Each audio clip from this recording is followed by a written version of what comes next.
how I went from a DJ rocking parties to a real estate professional. Most people who know me personally know I was a DJ for about 10 years. Music has always been a passion of mine since I can remember. That, with the ability to musically seduce people into having a good time by playing the right songs, is the ultimate high for a guy like me. But there were some skills I learned as a DJ that will prepare me for becoming the successful real estate entrepreneur that I am today. If you make it to the end of this video, I guarantee you'll hear some interesting things about me and also some applicable strategies that have been proven to help me prosper, not only in real estate, but in life. Hi, my name is Damon Oubre. Welcome to the Red Loves Real Estate YouTube channel, the home of Real Estate Damon and the home base for real estate solutions and education.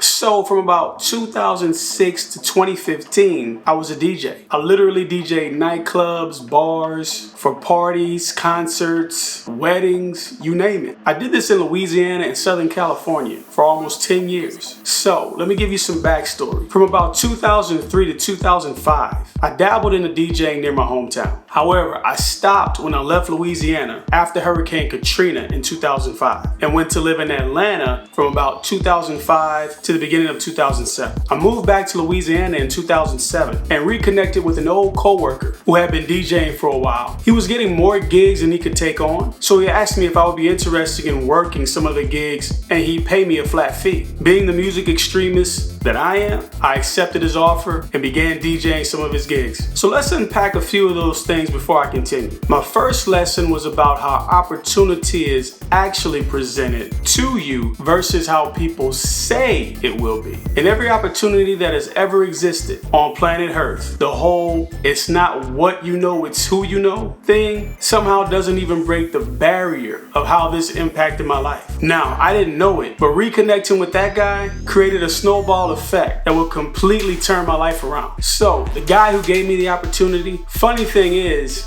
I met him when we both worked at an old electronics store called Circuit City in 2001. The reason he remembered who I was when I ran into him at a music store after 6 years is because I used to make him copies of music that I would buy at the local music stores in New Orleans and bring them to where I worked in Baton Rouge. Now, had I been an a-hole and charged him money for those copies, or even not shared the music with him, I would have likely never gotten that opportunity 6 years later. In the first part of 2007, I had just quit a job I had got from going through an unemployment program. The job paid well for the time, but I had another opportunity that one of my friends from college presented me with that was a temporary to permanent position at a major oil refinery in Baton Rouge. So this was the only time that I've actually benefited from racism. The lady who was in charge of facilitating employment for the well-paying temporary job actually had connections with the company my friend from college referred me to for the oil refinery position. She said that even though I was not aware of the oil refinery position at the time I applied for the temporary position, I still had to take the temporary job because I applied to that one first. She said if I didn't take the job, she would just call her contacts and blackball me from being allowed to take the test and get hired at the oil refinery. The name of this company was Turner Industries, by the way.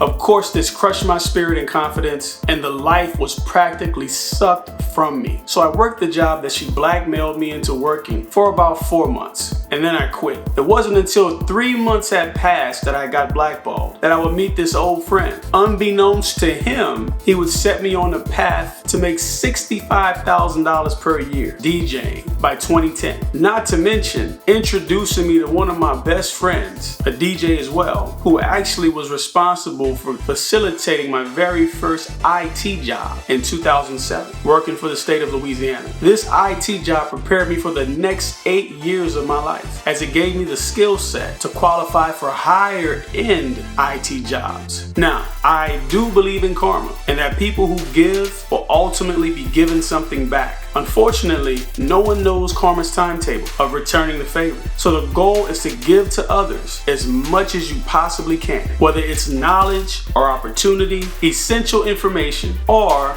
exclusive music that you hustle to get. Delayed payments come tenfold when there is a higher power involved. Now continuing the story. When I first started DJing, guys, I sucked really bad. I didn't have quality equipment and also had to learn the music of the cities I was playing in. As I kept going, I got pretty decent and even learned how to mix and scratch using real turntables. Yeah, there was some of them red styles. Call me the song genius. This is where things started changing a bit for me, because I got into DJing at a time where it wasn't necessary for you to dig into vinyl crates or flip through CDs. Although I have done gigs with vinyl before, I frequently used the standard software that most DJs use called Serato. This was a standard DJ software back then because you could connect it to two turntables and create the same presentation as if you were DJing with real vinyl. But this didn't stop me from wanting to learn how to do what guys who'd been doing this for 20 plus years were doing. History and research play a much bigger part in business than you could ever imagine. I used to go out to clubs and bars all over the city and in different states to check out the DJs and listen to their playlists to see if I can incorporate something that will work in my sets. Though DJing was usually a 5-hour work window with setting up, DJing, and packing your equipment, I spent at least 1 to 2 hours before every gig preparing my playlist. Even though I usually had playlists already created that included similar music for the crowds that I was DJing for, I wanted to make custom playlists so that my set would stand apart and create a uniqueness about my DJing style. In short, although I paid close attention to what other DJs did, I made sure to keep a uniqueness about me. This uniqueness would not pay off all the time by any means, but it paid off when it mattered. My uniqueness actually caught the attention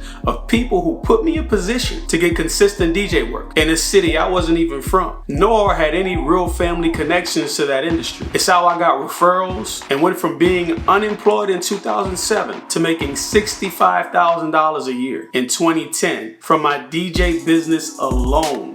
Now let me remind you, I did not grow up in the city I was DJing in, had no family connections there to help me propel my career or a day job. How I did this is by not giving a you-know-what about what people were saying about me and seeing opportunity where others couldn't. If I had listened to my family and friends, I would have never given the DJ business a first or second thought. I come from a household where the only path to economic freedom is a college degree. However, I live in a world that says your connections, business sense, creativity, and work ethic have much more influence over whether you will become a success story or not. Oh, and did I mention consistency? Boy, consistency might be number one.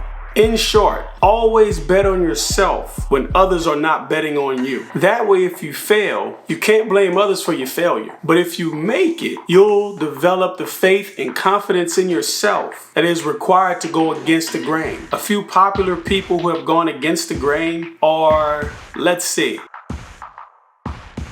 just about every successful business tycoon there is. Now, let's get into the final part of the story and getting back to how your network is key. A good friend of mine, whom I also met while DJing, was able to land me another IT job in 2012. This friend was also a part-time manager for my DJ business and negotiated several of my deals that created residencies at certain clubs and bars. This also had a huge impact on the demand for my services, which caused me to eventually be able to charge more. Now, let's fast forward from 2012 to 2015, when I started DJing less and less and only took big private gigs in Southern California. I came to the realization that this is as far as I should take my DJ journey. Why, you ask? It was because I got smart and did the numbers. And the numbers said that in order for me to become the next Tiesto, Deadmau5, or my favorite DJ of all time, Jazzy Jeff, I would have to literally reinvent the wheel because I did not have any of the historical characteristics of those guys.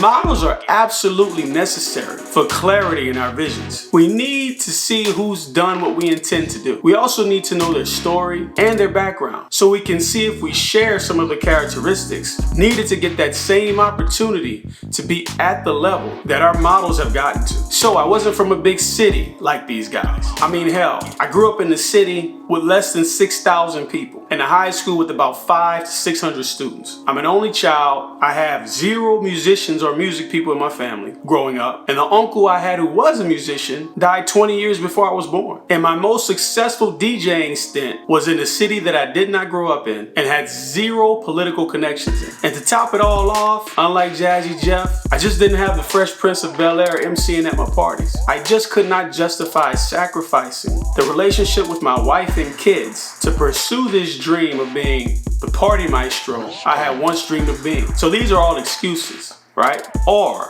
maybe they're just facts obtained by doing research that point out reinventing the wheel is never the optimal way to go. The hard truth is, and this comes from a Denzel Washington quote, dreams without goals are just dreams. Once you set up your goals, you have to figure out your action steps to achieve those goals. Now, when I did the research on DJing and becoming the next big act, I found that the only way for a country town kid with 0 connections in the music industry and not a single close family member that much less plays an instrument to make the moves I needed to make, I would either need to put in an extra 10 hours a day for 5 years, in addition to work, to focus on traveling and networking away from my family, or I would need enough money to buy that time down. So what I said to myself was, let's say I wanted to get into the music industry one day without having these connections. And I finally came up with a tangible number. And that number added up to at least $150,000 in today's dollars. That would allow me to bypass the networking hurdles I would likely come across. So then I had to think, what is the only industry that produces the kind of returns where you can pay your bills, support your family, and have an extra $150K sitting in the bank within 5 years? Believe it or not, there was only one with the proven track record and more time friendly than the 20 hours per day for 5 years schedule. This was the sales industry, but I also researched that people in sales will make a lot of money, also pay a lot of taxes. Now, what is the optimal industry for deferring taxes while still being able to use your income? And that, my friends, was the initial reason I got into real estate. I wanted to fund my dreams of getting a foot in the door of the independent sector of the music industry. But now that reason has changed. It's morphed into something even bigger. The new plan is to build generational wealth for my family, give back to my community through philanthropy and education, and by the time I'm 55, I hope to be able to sit back and find the time to create music while I collect rent checks, dividends, and all kinds of other passive income from my businesses and investments. So there you have it. I hope you enjoyed my DJ guy to real estate guy transformation story. And I hope it inspires someone to make sure you know what you want from this life. If you want to prosper, good karmic energy is a must. And if you want to achieve your goals, you must practice, research, plan, be consistent, study your models, and execute a plan of action that does not involve reinventing the wheel. If you're ready to get started on that journey today, be sure to look at my coaching options. They're in the description below. Thanks for watching, guys. And as always, if we have the will together, we can build together. I'll see you in the next video.